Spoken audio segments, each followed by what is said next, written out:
Hello students, welcome to your channel tune of physics. আমি Subhadip sir আজকে ফিজিক্সের আরেকটা নতুন ইন্টারেস্টিং টপিক নিয়ে তোমাদের কাছে পৌঁছে গেলাম।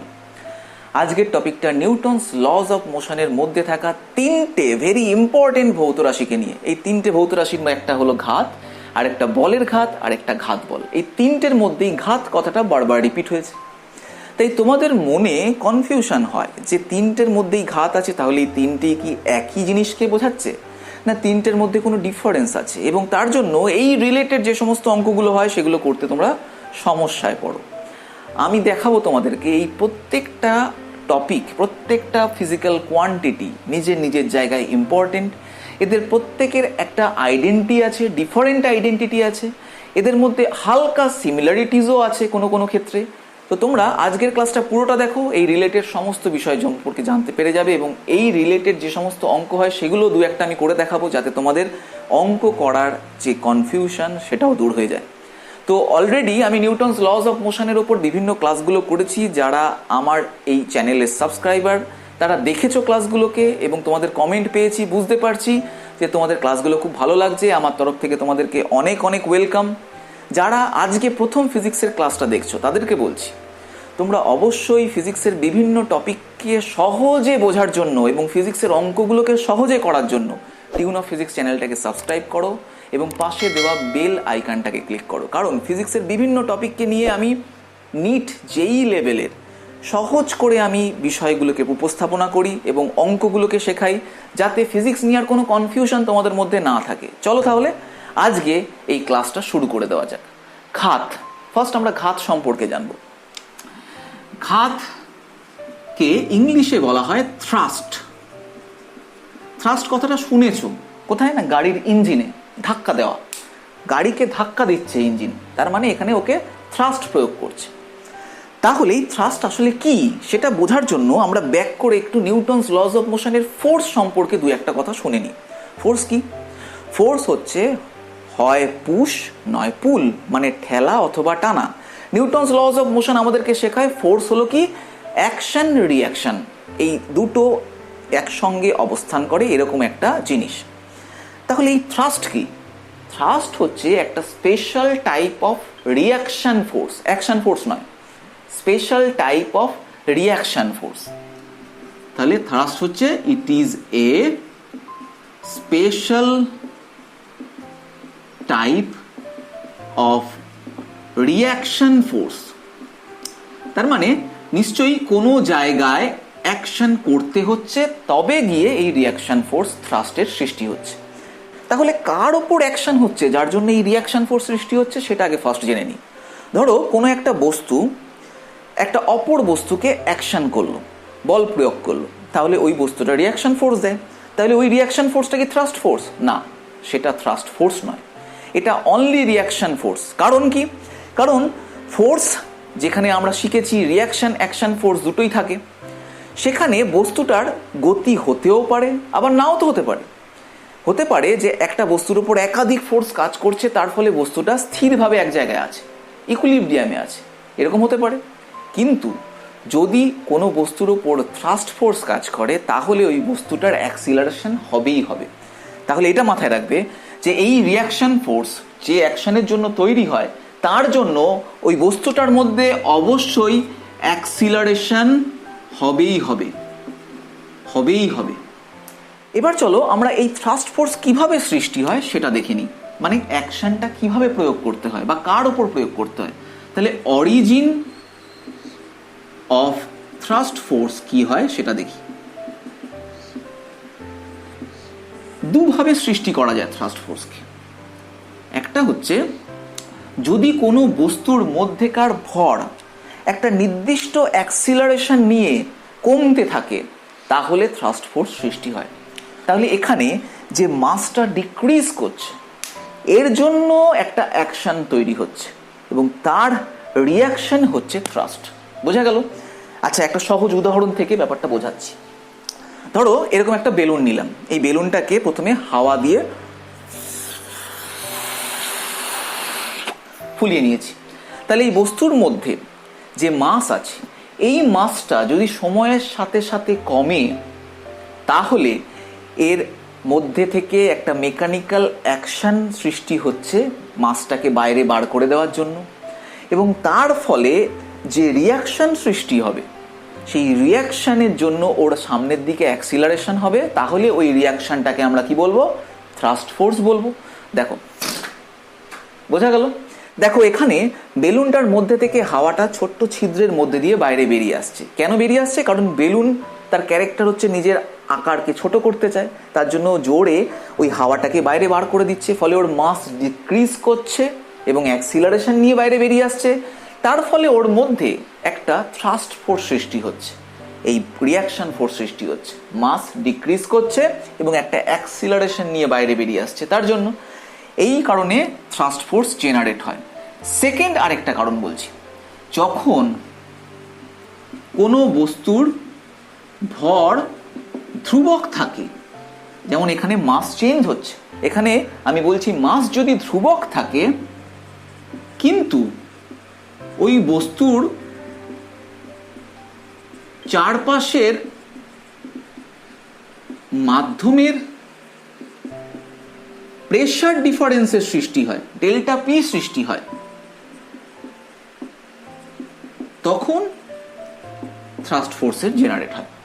এবার এর উদাহরণ কি? ধরো তুমি একটা বলকে, প্লাস্টিকের বলকে জলের মধ্যে চুবিয়ে দিয়েছো। যেই চোবাবে সঙ্গে সঙ্গে ওই বলের দুপাশে প্রেসার ডিফারেন্স তৈরি হবে। এই বলটাকে চুবিয়েছি জলের মধ্যে, জলের এটা হচ্ছে আপার লেভেল, আপার লেয়ার। তাহলে এই লেয়ার থেকে এই জায়গার ডেপথ যা হবে, এই জায়গার ডেপথ তার তুলনায় আলাদা হবে এবং বেশি। তার ফলে এই পয়েন্টে যা প্রেসার, এই পয়েন্টের প্রেসার তার তুলনায় কম হবে। তার ফলে যে প্রেসার ডিফারেন্স সৃষ্টি হলো, সেই প্রেসার ডিফারেন্সটার জন্য পি ড্যাশ মাইনাস পি, এই প্রেসার ডিফারেন্সের জন্য ওর ওপর একটা থ্রাস্ট ফোর্স কাজ করবে এবং সেই থ্রাস্ট ফোর্সের জন্য ওর মুভমেন্ট হবে এবং ওর অ্যাক্সিলারেশন হবে। তো এবার আমি এই এক একটা জিনিসকে বুঝলাম, এবার আমরা এটার থেকে থ্রাস্ট ফোর্সের ভ্যালু কি হয় সেটা একটু দেখে নিই এবং তার থেকে কিভাবে অঙ্ক সলভ করবে সেটা সম্পর্কে জেনে নিই। ফার্স্ট আমি এটা বলছি, যেখানে বেলুনের ঘটনা আমরা দেখলাম, তো এই বেলুনের ঘটনায় রকেটেও হয়, আর আমাদের রকেটের প্রবলেমগুলো বইতে আছে। তো রকেটের ক্ষেত্রে ধরলাম এরকম একটা রকেট যার মাস m ইকুয়ালস টু ধরলাম 500 কেজি। এবার এর মধ্যে থাকা ফুয়েল সেটা কম্বাসনের জন্য জ্বললো, জ্বলার পর প্রচুর পরিমাণে গ্যাস তৈরি হলো এবং সেই গ্যাস দ্রুত বেগে বাইরে বেরিয়ে আসছে। তার মানে ওর মাস আস্তে আস্তে কমবে, ডিক্রিজ করছে এবং সেটা একটা অ্যাক্সিলারেশন নিয়ে বাইরের দিকে মুভ করছে। তাহলে এই কন্ডিশনটা মানছে। ধরলাম যে স্পিডে বেরিয়ে আসছে, সেই স্পিডটা আমি বললাম ভি এক্সস্ট স্পিড। এক্সস্ট কেন বলছি? কারণ রকেটের রেসপেক্টটা গ্যাসটা বাইরে বেরিয়ে আসছে, এক্সস্ট হচ্ছে, তাই velocity with respect to the rocket, তাই এক্সস্ট স্পিড। এক্সস্ট স্পিড হচ্ছে এখানে ধরে নিলাম 2 মিটার পার সেকেন্ড। ওকে, এবার ধরো এর বেরিয়ে আসার জন্য ওর মাস কমে গেল, ধরলাম 1 সেকেন্ড পর ওর মাস হয়ে গেল 495 কেজি। তাহলে থ্রাস্ট ফোর্স কত জানতে চাইলো। তাহলে দেখো ওর মাস কতটা চেঞ্জ হলো, delta M is equals to এখানে 5 কেজি।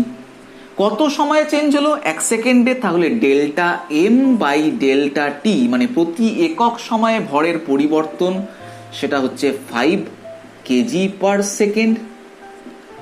তাহলে থ্রাস্ট ফোর্স হয় F T, thrust force T থ্রাস্টের জন্য ইউজ করছি, F T is equals to V exhaust into DM DT, rate of change of mass into exhaust velocity is called thrust force.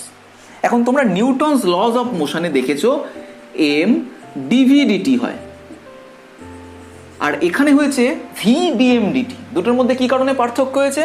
এখানে মাস constant থাকে, velocity variable হয়, তার জন্য force তৈরি হয়। আলটিমেটলি এই পুরো বিষয়টা কাকে নির্দেশ করে?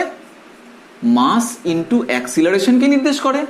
এখানেও ভেলোসিটি কনস্ট্যান্ট থাকছে, মাস ভেরিয়েবল হচ্ছে, তাই এটাও একটা ফোর্সকে নির্দেশ করছে এবং এই ফোর্সটা হচ্ছে থ্রাস্ট ফোর্স। এবং তার ভ্যালু কি হবে তাহলে এখানে এই অঙ্কের ক্ষেত্রে?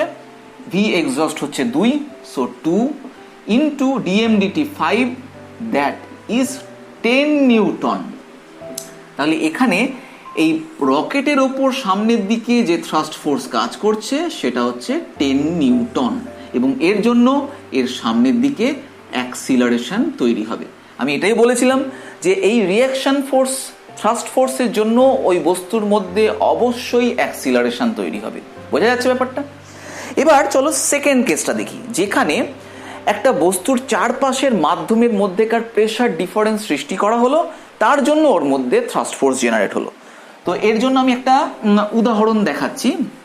ধরো আচ্ছা, যে উদাহরণটা আমি অলরেডি বলে নিয়েছি তার উপরই ভ্যালু ধরে আমি বোঝাচ্ছি। ধরলাম এই একটা গোলক, তাকে জলের মধ্যে ডুবিয়ে দেওয়া হয়েছে এবং তার ফলে এই জায়গার হাইটটা কম হওয়ার জন্য ধরলাম এই প্রেশারটা হচ্ছে P1 ইকুয়ালস টু 5 পাস্কাল। এই পয়েন্টের প্রেশার বেশি বিকজ এখানের ডেপথটা বেশি, ধরলাম P2 ইকুয়ালস টু 10 পাস্কাল। তাহলে এখানে এই দুটো তলের মধ্যে যে প্রেশার ডিফারেন্স সৃষ্টি হলো, তার জন্য এর উপর যে থ্রাস্ট ফোর্স কাজ করবে সেটা Ft ইকুয়ালস টু হবে P2 মাইনাস P1 ইন্টু ওই বস্তুটার পৃষ্ঠতলের ক্ষেত্রফল A। এবার এই ফর্মুলাটা আসলো কোথা থেকে জানো? যখন কোনো বস্তুকে তরলের মধ্যে ডুবিয়ে দেওয়া হয় তখন ওই বস্তুটার পৃষ্ঠতলের ওপর বিভিন্ন পয়েন্টে প্রেশার অ্যাক্ট করে এবং perpendicular direction to the surface এরমভাবেই কাজ করে, তাই তো? এবং এই প্রেশারটা ডিফারেন্ট জায়গায় ডিফারেন্ট হচ্ছে কারণ ডিফারেন্ট হাইটের জন্য। এখানটায় বড় এঁকেছি, এখানটায় ছোট ছোট এঁকেছি, বাট প্রেশারের ফর্মুলা কি? P equals to F by A। So F equals to P into A হয়, এবং এই ফোর্স যেটা প্রেশারের জন্য তৈরি হলো সেই ফোর্সের ডিরেকশনও কি হয়? পারপেন্ডিকুলার টু দ্য সারফেস হয়। তাহলে এই ফোর্সের ডিফারেন্সের জন্যই তো এই ঘাতবল সৃষ্টি হলো, তার জন্যই এটাকে আমি এই আকারে লিখলাম যে Ft equals to delta P into A. বোঝা যাচ্ছে ব্যাপারটা? এর ওপরই আরেকটা উদাহরণের কথা ভেবে দেখো। যেমন ধরো একটা স্পিড বোর্ড যখন জলে চলে, সেই স্পিড বোর্ডের এরকম জায়গায় একটা ব্লেড থাকে, সেই ব্লেডটা কন্টিনিউয়াসলি ঘোরে, খুব স্পিডে ঘোরে, এবং ঘোরার ফলে খুব দ্রুত বেগে জলকে দূরের দিকে পাঠিয়ে দেয়, তাই তো? তার ফলে এই ফ্যানের বা ব্লেডের এই দিকটায় প্রেশার আর এই দিকের প্রেশারের মধ্যে একটা ডিফারেন্স তৈরি হয়। এই দিকের প্রেশার কমে যায়, এই দিকের প্রেশার বেশি হয়ে যায়। সো প্রেশার ডিফারেন্সের যে তৈরি হলো তার জন্য ওর ওপর একটা থ্রাস্ট ফোর্স কাজ করে, এবং সেই থ্রাস্ট ফোর্সের প্রভাবেই ওই নৌকাটা সামনের দিকে এগোয়। বোঝা গেল ব্যাপারটা? তো আমরা থ্রাস্ট ফোর্স বা ঘাত সম্পর্কে বুঝে গেলাম, কিন্তু মাথায় রাখবে একটা কথা, যে থ্রাস্টকে আমি বারবার ইংলিশে বলছি থ্রাস্ট ফোর্স, তো তোমরা কিন্তু এটাকে ঘাত বল ভেবে নিও না। ঘাত বল কিন্তু একটা সম্পূর্ণ আলাদা জিনিস, যেটা সম্পর্কে আমি লাস্টে বলবো। আমি এখানে বাংলায় ঘাত সম্পর্কে বলছি, দ্যাট ইজ থ্রাস্ট। তো কি কি কন্ডিশন একবার মনে করে দেখো। থ্রাস্ট কি হবে? থ্রাস্ট একটা রিঅ্যাকশন ফোর্স হবে।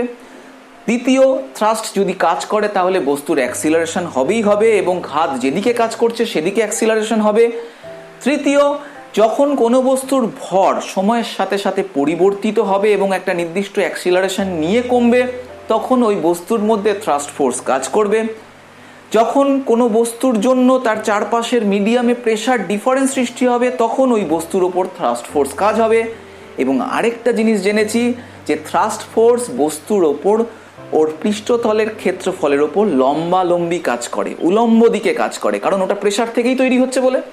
প্রেশার তলের ওপর লম্বভাবে কাজ করে, তাই ঘাতও সবসময় তলের ওপর লম্বভাবে কাজ করে। বোঝা গেল?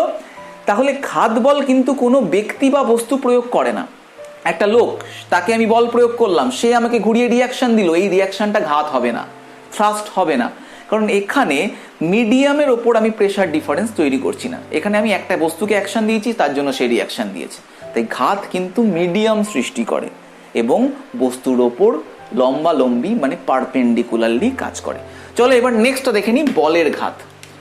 বলের ঘাত আবার একটা ঘাত আছে। বলের ঘাত, এটাকে ইংলিশে বলা হয় ইম্পালস অফ এ ফোর্স। চলো এটা বোঝার জন্য আমরা ফোর্স যেটা সম্পর্কে আমরা জানি তাকে নিয়ে একটা প্রবলেম দেখি। ধরো এম ভরের একটা বস্তু আছে যার উপর একটা কনস্ট্যান্ট ফোর্স এফ কাজ করছে এবং তার ফলে ওর এ অ্যাক্সিলারেশন হচ্ছে এবং ওর ভেলোসিটি ইউ থেকে চেঞ্জ করে গিয়ে টি টাইম পর ভি হয়ে গেল। ওকে, তাহলে তোমরা নিউটনস সেকেন্ড ল থেকে লিখতে পারো F equals to mass into acceleration, and acceleration মানে change in velocity per unit time, so M into V minus U by T. এ তো জানোই। এবার আমরা চলে যাই বলের ঘাত মানে কি। দেখো এই জিনিসটাকে তুমি সন্ধি বিচ্ছেদ করো, তাহলে কি হবে? বল এর ঘাত, দ্যাট ইজ বল এর মানে গুণ, অ্যান্ড ঘাত মানে টাইম বা সময়, একে বোঝায়। ইংলিশে এই সময়কে বলা হয় ইম্পালস।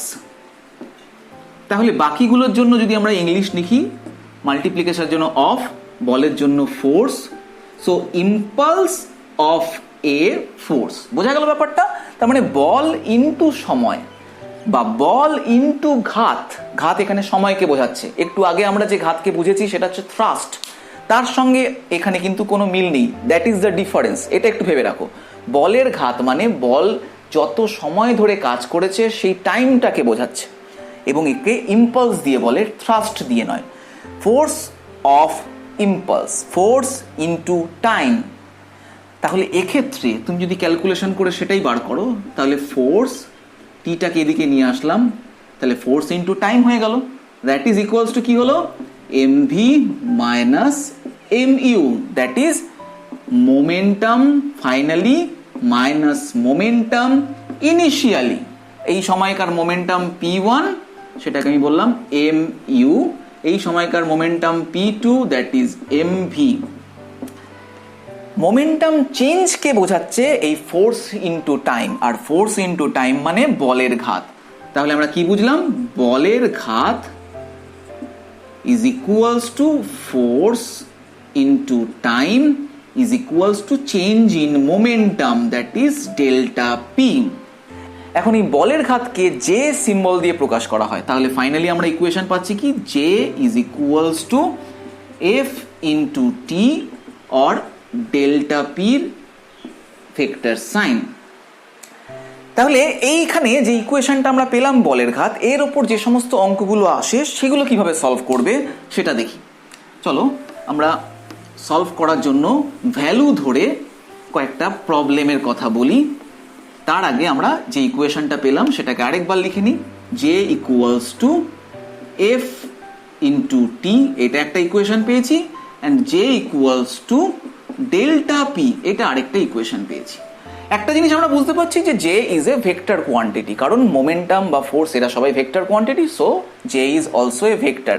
এবং কি ফোর্স যেদিকে কাজ করছে জে সেদিকে কাজ করে, বা ডেল্টা পি মানে ভরবেগের পরিবর্তন যেদিকে হয় যে ডিরেকশন সেদিকে হয়।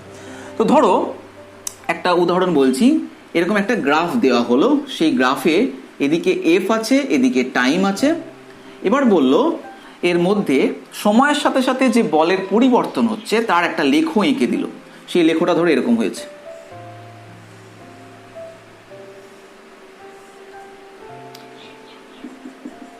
এরকম। এবার ভ্যালুগুলো বলে দিল, ধরলাম এইটা হচ্ছে 10 নিউটন, এটাও ধরলাম 10 নিউটন। এবার টাইমগুলো বলে দিল, এটা 0, এটা 2 সেকেন্ড, এটা 4 সেকেন্ড, 6 সেকেন্ড, এটা 10 second. Time in second and force in Newton.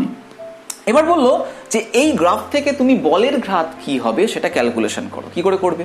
বলের ঘাত মানে ফোর্স ইনটু টাইম, আর এটা ফোর্স আর টাইমেরই গ্রাফ।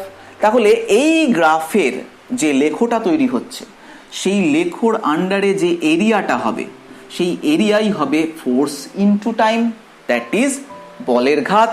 তো চলো আমরা তাহলে ফোর্স টাইম গ্রাফের লেখচিত্রই হয় জে বা বলের ঘাত। তাহলে চলো আমরা এই গ্রাফ থেকে বলের ঘাত ক্যালকুলেশন করার জন্য এই এরিয়াগুলোকে ক্যালকুলেশন করে নিই। এখানে দেখতে পাচ্ছি এরিয়াগুলো বিভিন্ন রকম শেপের আছে, তাহলে আমরা এক একটা এরিয়াকে এক এক রকম নাম দিলাম। এটাকে J1 বললাম, এটাকে J2 বললাম, এটাকে J3 বললাম, এবং ফাইনালি এই ট্রায়াঙ্গেলটাকে আমি J4 বললাম। ওকে, এবার দেখো এখানে এই J4 ট্রায়াঙ্গেলের যে এরিয়া বাকি এরিয়ার অপোজিটে, তার মানে এখানে এই ইম্পালসটা নেগেটিভ ইম্পালস। কারণ দেখো খেয়াল করে ফোর্সটা আগেরগুলোর অপোজিট, ফোর্সের ডিরেকশন চেঞ্জ হয়ে গেছে, তার জন্য ইম্পালসের ভ্যালুও চেঞ্জ হয়ে যাবে, নেগেটিভ হয়ে যাবে, কারণ ফোর্স যেদিকে ইম্পালস সেদিকে, সেটা আমি বলেইছিলাম। তাহলে এখানে overall impulse J equals two হবে J1, ভ্যালু নিয়ে কাজ করছি আমি, J1 plus J2 plus J3 minus J4। এবার এক এক করে এরিয়া ক্যালকুলেশন করো। দেখো এইটা ক্ষেত্রে আমি ফার্স্ট J1টা যদি বলি হাফ ইন্টু ভূমি ইন্টু উচ্চতা, so half into 2 into 10 plus J2 হচ্ছে এই রেক্ট্যাঙ্গেলের ক্ষেত্রে 2 ইন্টু 10, এরপরে এই ট্রায়াঙ্গেলটা হাফ ইন্টু ভূমি দ্যাট ইজ 2 ইন্টু উচ্চতা দ্যাট ইজ আবার 10, লাস্টে এই ট্রায়াঙ্গেলটা কি মাইনাস হাফ ইন্টু ভূমি দ্যাট ইজ 6 টু 10 গেছে, তার মানে এখানে 4, হাফ ইন্টু 4 ইন্টু উচ্চতা দ্যাট ইজ 10। তাহলে এবার ক্যালকুলেশন করলে হচ্ছে 2 এর সঙ্গে 2 কাটছে, দ্যাট ইজ 10 প্লাস 20 প্লাস 10, এটা 220 মাইনাস 20, সো 20 ইউনিট লিখতে হবে। এখন ইম্পালসের ইউনিট কি হবে? ইম্পালস মানে force into time, so Newton into second. বা তোমরা এখান থেকেও লিখতে পারো, ভরবেগের পরিবর্তনকে বোঝাচ্ছে, তাহলে ভরবেগের একক কি হয়? কেজি মিটার পার সেকেন্ড, তাহলে নিউটন সেকেন্ড বা কেজি মিটার পার সেকেন্ড। ওকে, এই হচ্ছে ইম্পালসের ভ্যালু এবং মান। এই ফর্মুলাটাকে আমরা ইউজ করলাম। চলো এই ফর্মুলা দিয়ে যদি কোনো অঙ্ক করতে হয় সেটা কিভাবে করবে। একটা অঙ্ক বলছি যে ধরো একটা লরি খুব দ্রুত বেগে চলছিল এবং সেটা গিয়ে দেওয়ালে ধাক্কা খেয়ে থেমে গেল। এই হচ্ছে একটা লরি, এর মাস ধরলাম 2000 কেজি, এটা ধরলাম 4 মিটার পার সেকেন্ড, এই ভেলোসিটি নিয়ে এগোচ্ছে। এরপর এখানে সংঘর্ষ হলো, সংঘর্ষ হওয়ার পর 3 সেকেন্ডের মধ্যে লরিটা থেমে গেল। তাহলে ওর ইনিশিয়াল ভেলোসিটি হচ্ছে 4 metre per second, final velocity 0, এবং কত সময়ের জন্য সংঘর্ষ হয়েছিল সেই সময়ের মধ্যেই ভেলোসিটি চেঞ্জ হয়েছে, এবং সেই টাইমটা 3 সেকেন্ড। এবার যদি বলে বলের ঘাত ক্যালকুলেশন করো, তাহলে মোমেন্টাম চেঞ্জ হচ্ছে সবচেয়ে বেস্ট ওয়ে হবে, কারণ এখানে ভেলোসিটি আর মাস দুটোই জানি। চলো চেঞ্জ ইন মোমেন্টাম চেক করে নিই। Change in momentum is equals two P final minus P initial. Finally কত? 0, থেমে যাচ্ছে বলে। ইনিশিয়াল কত? মাস ছিল 2000, ভেলোসিটি ছিল 4, so minus 8000 KG metre per second. এই পরিমাণ মোমেন্টাম চেঞ্জ হয়েছে, কিন্তু এই মোমেন্টাম চেঞ্জটা নেগেটিভ। কেন? কারণ ওর ফাইনাল ভেলোসিটিটা ইনিশিয়াল ভেলোসিটি থেকে কম। তাহলে এক্ষেত্রে যে ইম্পালসটা দিচ্ছে সে কে দেবে? সেটা দেওয়াল দেবে, এবং কার ওপর? এই লরির ওপর, তার অপোজিট দিকে। অপোজিট দিকে কেন করলাম? দেখো ওর ভেলোসিটিটা কমে যাচ্ছে, কার জন্য কমছে? দেওয়ালের জন্য কমছে। তাহলে দেওয়াল ইম্পালস দিচ্ছে, তার জন্যই ওর ভেলোসিটিটা কমে 0 হয়ে যাচ্ছে। তাহলে ইম্পালস, আচ্ছা ইম্পালস বারবার করে বলছি আমি, এটাকে ইম্পালস অফ এ ফোর্সও যেমন বলা যায়, আবার শুধু ইম্পালসও বলা যায়, বাংলায় বললে বলের ঘাত। তাহলে ইম্পালস এক্ষেত্রে কি? Impulse by the wall to the car is J equals to 8000 KG metre per second. এখন পজিটিভ লিখলাম। কেন লিখলাম? কারণ আমি অলরেডি ব্যাপারটা বুঝে গেছি যে এক্ষেত্রে নেগেটিভ হওয়ার জন্য, তার মানে দেওয়াল ওকে ইম্পালস দিচ্ছে, তাই এটাকে আমি শুধু ভ্যালু লিখবো যখন, তখন ওর মানটা লিখলাম। এবার যদি বলতো যে লরি তাহলে দেওয়ালের ওপর কত ইম্পালস দিচ্ছে বা বলের ঘাত প্রয়োগ করছে, সেটা কত হবে? সেটা impulse by the car to the wall is J equals to 8000 kg metre per second, এবং এর ডিরেকশন সামনের দিকে হবে, কারণ এক্ষেত্রে লরি কি পরিমাণ ইম্পালস দেওয়ালকে দিচ্ছে সামনের দিকে, এবং তার পরিমাণ হচ্ছে 8000 KG metre per second, Newton's third law অনুযায়ী ইকুয়াল অ্যান্ড অপোজিট হবে। তো বোঝা গেল যে বলের ঘাত কি জিনিস। একটা জিনিস বুঝতে পারলে, বলের ঘাত কিন্তু কোনো বল নয়, বলের ঘাতের মধ্যে ঘাত হচ্ছে সময়কে বোঝাচ্ছে, এবং এটা আসলে ভরবেগের পরিবর্তনকে বোঝায়।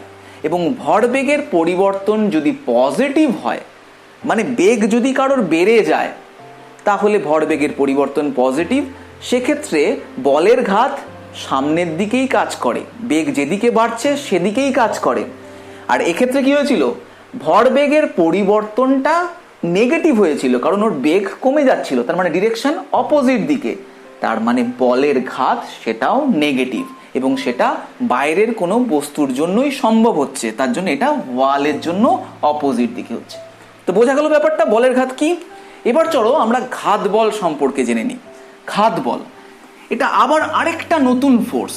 এটা ফোর্স, বলের ঘাতের মতন মোমেন্টাম নয়, এটা একটা ফোর্স, কিন্তু এর মধ্যে ঘাত কথাটা লেখা থাকলেও এটা কিন্তু থ্রাস্ট নয়, এটা একটা অ্যাকশন ফোর্স। ঘাত বল, ইংলিশে এই ঘাত বলকে বলা হয় ইম্পালসিভ ফোর্স। একটু আগেই আমরা ইম্পালস কথাটা সম্পর্কে বুঝেছি যে এটা একটা টাইমকে বোঝায়, that is not a thrust. তার মানে এই বিষয়টাও সঙ্গেও নিশ্চয়ই টাইম রিলেটেড আছে। কি জিনিস তাহলে এটা? এই ঘাত বল একটা বল, এবং সেটা একটা action force, not a reaction force, it is A action force, এবং একটা হিউজ অ্যামাউন্টের force, huge force acts for a very short time আসলো টাইম, এর জন্য এটাকে ইম্পালস বলা হচ্ছে। ইম্পালসিভ ফোর্স মানে হচ্ছে একটা বৃহৎ মানের বল, যেটা কোনো বস্তুর ওপর খুব অল্প সময়ের জন্য কাজ করে, তখন সেই বলটাকে ঘাত বল বলে। এবং এই বলটা এত বেশি হয় এবং এত কম সময়ের জন্য কাজ করে যে তাকে ক্যালকুলেট করার জন্য কোনো ইনস্ট্রুমেন্ট কাজ করতে পারে না। যেমন ধরো একটা বলকে একটা ব্যাট দিয়ে আঘাত করে 6 মারলে, তো এখানে বলটা ব্যাটের সঙ্গে যে টাইমের জন্য টাচ করে থাকে সেটা কি হয়, অত্যন্ত ক্ষুদ্র সময়। তাহলে ওই অত ক্ষুদ্র সময়ের মধ্যে ব্যাটটা কত জোরে বলটাকে মারলো সেটা ক্যালকুলেশন করা সম্ভব নয়, কোনো ইনস্ট্রুমেন্টের সাহায্যও সম্ভব নয়। তাহলে সেক্ষেত্রে এই ঘাত বলকে তাহলে ক্যালকুলেট করবে কি করে? একটু আগেই আমরা শিখেছি যে যদি কোনো বস্তুর ভরবেগের পরিবর্তন কি হলো তা ক্যালকুলেশন করে নিতে পারি, তাহলে বলের ঘাত জানতে পারি। এবার সেই বলের ঘাতের মধ্যে টাইম আছে, সেই টাইমটাকে দিয়ে যদি আমি ভাগ করে দিই তাহলে বল পেয়ে যাব। আচ্ছা দেখো, এই ঘটনাটা দেখলে বুঝতে পারবে। ধরো এরকম একটা গলফ বল আছে, এই গলফ বলটার মাস এম, ধরলাম এই গলফ বলটাকে একটা গলফ ব্যাট দিয়ে জোরে আঘাত করা হচ্ছে। এবার জোরে আঘাত করার আগে মুহূর্তে ওর বেগ কি ছিল, 0 ছিল, ইনিশিয়াল ভেলোসিটি 0। এরপর আঘাত করার পর ওর একটা ভেলোসিটি হলো, সেটা ধরলাম ভি, কিন্তু আঘাতের সময়টা অত্যন্ত ক্ষুদ্র, ডেল্টা টি টাইম, এবং that is very tends to 0। এবার তার জন্য তুমি ফোর্সটাকে ডিরেক্ট ক্যালকুলেট করতে পারো নি কোনো ইনস্ট্রুমেন্টের সাহায্যে, কিন্তু তুমি মোমেন্টাম চেঞ্জটা বুঝতে পারবে, ওর আগের ভেলোসিটি জানো, পরের ভেলোসিটিও ক্যালকুলেশন করতে পারবে। যদি তুমি কোনো ইনস্ট্রুমেন্টের সাহায্যে এই ক্ষুদ্র সময়টাকেও ক্যালকুলেশন করে ফেলতে পারো, তাহলে মোমেন্টাম এখান থেকে ক্যালকুলেশন করতে পারবে। তাকে ওই ক্ষুদ্র সময় দিয়ে যদি ভাগ করে দাও, তাহলেই তুমি ইম্পালসিভ ফোর্স মানে ঘাত বল ক্যালকুলেশন করতে পারবে। তবে একটু প্রবলেম আছে। আচ্ছা চলো, ব্যাপারটা প্রবলেমটা সম্পর্কে একটু পরে বুঝছি, আগে বিষয়টার ফর্মুলাটা কি দাঁড়াচ্ছে সেটা জেনে নিই। So F impulsive force is equals to change in momentum divided by time. এই টাইমটা এখানে অত্যন্ত ক্ষুদ্র। তা আমি কি বললাম যে ইম্পালসিভ ফোর্স ক্যালকুলেশন করার জন্য তুমি মোমেন্টাম ক্যালকুলেশন করে নাও, সেটাকে বিয়োগ করে তার থেকে তুমি ভ্যালু ক্যালকুলেশন করে তাকে টাইম, যে টাইমের জন্য ফোর্সটা কাজ করেছে সেই টাইমটা দিয়ে ভাগ করে দাও, তাহলে ইম্পালসিভ ফোর্স পাবে। কিন্তু এই যে ইম্পালসিভ ফোর্সটা তুমি পাবে এটা অ্যাভারেজ ইম্পালসিভ ফোর্স হবে। বোঝানোর জন্য এইখানে দেখো একটা গ্রাফ। ধরো একটা ক্রিকেট বলকে যখন ব্যাট দিয়ে আঘাত করা হয়, যতটুকুনি টাইমে আঘাত করা হচ্ছে সেইটুকুনি টাইমের মধ্যে আমি বলছি, এখানে জাস্ট বলটা ব্যাটের সঙ্গে টাচ হচ্ছে, সেই সময় কোনো ফোর্স থাকে না, থাকে না। তো আমি একটা গ্রাফ দেখাচ্ছি এফ অ্যান্ড টি এর ওপর। তাহলে ইনিশিয়ালি ফোর্স 0 যখন বলটা টাচ জাস্ট করেছে। এরপর কি হয় না, বলটা এই ব্যাটের সঙ্গে আস্তে আস্তে এরকম শেপ নিয়ে নেয়, মানে বলটা একটু চুপসে যায় আস্তে আস্তে। তোমরা ভাবছো যে ডিউস বল চুপসে যায়? হ্যাঁ, ডিউস বলেরও এরকম হয়। ডিউস বল কেন? একটু আগে যে বলছিলাম গলফ বা বিলিয়ার্ডস বা এই ধরনের বেসবল, এত শক্ত শক্ত বল, সেই বলগুলোরও এরকমই ডিফর্মেশন হয় যখন জোরে আঘাত করে। এবং ডিফর্মেশন হওয়ার সাথে সাথে আরও বেশি পরিমাণে বল প্রয়োগ করা হয়, তাহলে বলের ভ্যালুটা আস্তে আস্তে বাড়তে থাকে। এরপর বলটা সবচেয়ে ম্যাক্সিমাম ডিফর্মেশনের জায়গায় যখন পৌঁছে যায় তখন ফোর্স ম্যাক্সিমাম হয়ে যায়, এফ ম্যাক্সে গিয়ে পৌঁছে যায়। তাহলে এইখানে এরকম জায়গায় গিয়ে পৌঁছে গেল, এটা ধরলাম এফ ম্যাক্স। এরপর বস্তুটা আবার নিজের ইলাস্ট্রিসিটির জন্য নিজের শেপটা ফিরে পাওয়ার চেষ্টা করে, ফলে আস্তে আস্তে ফোর্সের ভ্যালু কমতে শুরু করে এবং ও আস্তে আস্তে নিজের শেপটা ফিরে পেতে থাকে, কমতে থাকলো। এবং ফাইনালি যখন ও ব্যাট ছেড়ে জাস্ট রিলিজ করে,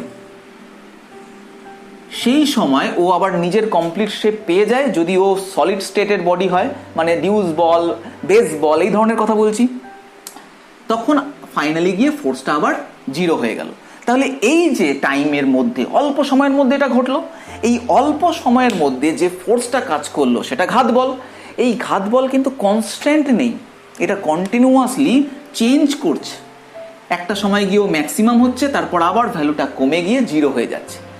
কিন্তু আমরা এই মোমেন্টামের ডিফারেন্স করে তাকে টাইম দিয়ে ভাগ করে যে ভ্যালুটা পাবো, সেই ভ্যালুটা অ্যাভারেজ ভ্যালু পাবো, মানে একটা কনস্ট্যান্ট ভ্যালু পাবো। কেন বলছি কনস্ট্যান্ট ভ্যালু পাবো? তার কারণ ধরো এই গ্রাফ থেকে আমি এই ফোর্সটাকে তো ক্যালকুলেট করতে পারছি না, কিন্তু আমরা মোমেন্টাম চেঞ্জ ক্যালকুলেট করতে পারছি। আর আমরা জানি এফটি গ্রাফে মোমেন্টাম চেঞ্জ বলের ঘাতকে নির্দেশ করে। তাহলে এই এরিয়াটা কাকে নির্দেশ করছে? বলের ঘাত, দ্যাট ইজ ডেল্টা পি, একে নির্দেশ করছে। এটাকে আমরা একটু আগেই দেখেছি যে বলে। এবার এই সমান ক্ষেত্রফল বিশিষ্ট আমি আরেকটা এরিয়া করলাম এরকম, যার শেপ আমি রেক্ট্যাঙ্গুলার করলাম।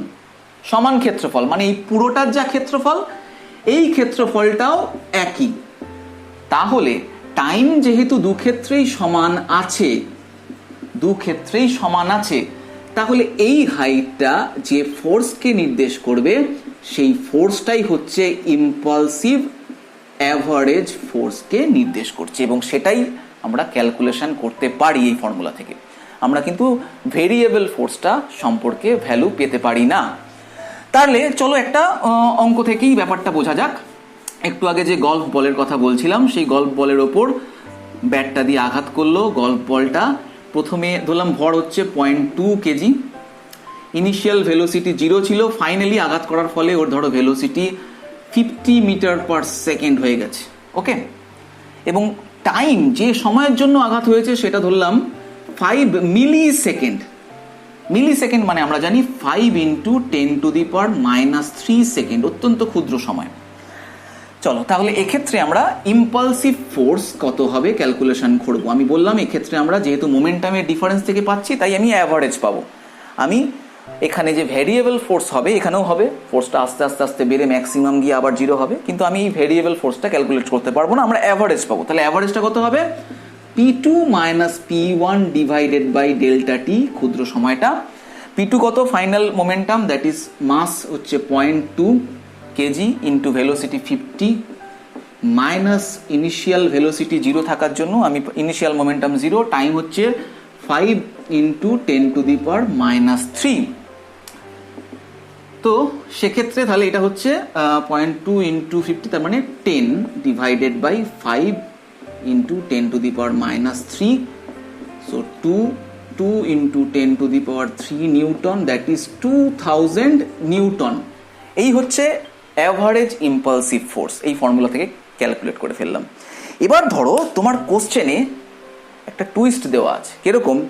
বললো যে গলফ ব্যাট দিয়ে যে তুমি বলটাকে আঘাত করছো, যখন বলটা শূন্য থেকে আস্তে আস্তে ম্যাক্সিমামে গেল, আবার ম্যাক্সিমাম থেকে শূন্য হলো, এই চেঞ্জটা লিনিয়ার হলো, মানে সময়ের সাথে সাথে নির্দিষ্ট হারে বাড়লো এবং নির্দিষ্ট হারে কমলো।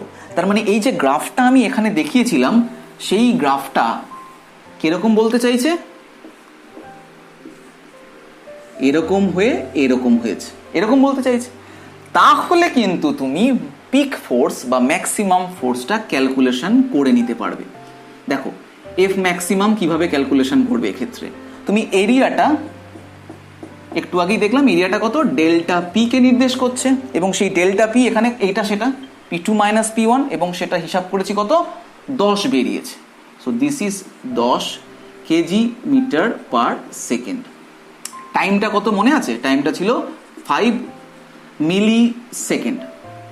এবার এই হাইটটা ক্যালকুলেশন যদি করতে হয়, এখান থেকে তোমরা করে নাও। কি হবে? হাফ ইন্টু ভূমি, that is 5 into 10 to the power minus 3 into উচ্চতা, সেটা হচ্ছে F max is equals two 10, কারণ দ্যাট এই এরিয়াটাই তো ডেল্টা পি কে নির্দেশ করছে। So F max equals to 10 into 2 divided by 5 into 10 to the power minus 3, so 4 into 10 to the power 3 Newton, that is 4000 Newton. এই maximum ফোর্সটা কত? 4000 Newton calculation করতে পারলাম। শর্ত ছিল, কি শর্তের জন্য পারলাম? এখানে বলে দিয়েছিল যে ফোর্সটা একটা নির্দিষ্ট হারে বেড়ে ম্যাক্সিমামে গেছে এবং তারপর একটা নির্দিষ্ট হারে কমেই আবার মিনিমাম 0 হয়েছে, তার জন্য করতে পারলাম। যদি না বলে দিত তাহলে আমাদের অ্যাভারেজ ইম্পালসিভ ফোর্সই ক্যালকুলেশন করতে হলো। তাহলে আজকে এই তিনটে বিষয়, ঘাত, বলের ঘাত ও ঘাত বল সম্পর্কে ভালোভাবে বুঝলাম, তার অঙ্কগুলো দেখলাম এবং দেখলাম যে ঘাত হচ্ছে থ্রাস্ট, একটা রিয়াকশন ফোর্স, সেটা মাধ্যম দ্বারা সৃষ্টি হয়। বলের ঘাত হচ্ছে কোনো ফোর্সই নয়, এটা হচ্ছে চেঞ্জ ইন মোমেন্টামকে বোঝায়, অর্থাৎ ফোর্স ইনটু টাইমকে বোঝায়। আর ঘাত বল এটা একটা ফোর্স এবং একটা হিউজ পরিমাণের ফোর্স, যেটা খুব অল্প সময়ের জন্য কাজ করে, এবং এটা একটা অ্যাকশন ফোর্স, রিয়াকশন ফোর্স নয়।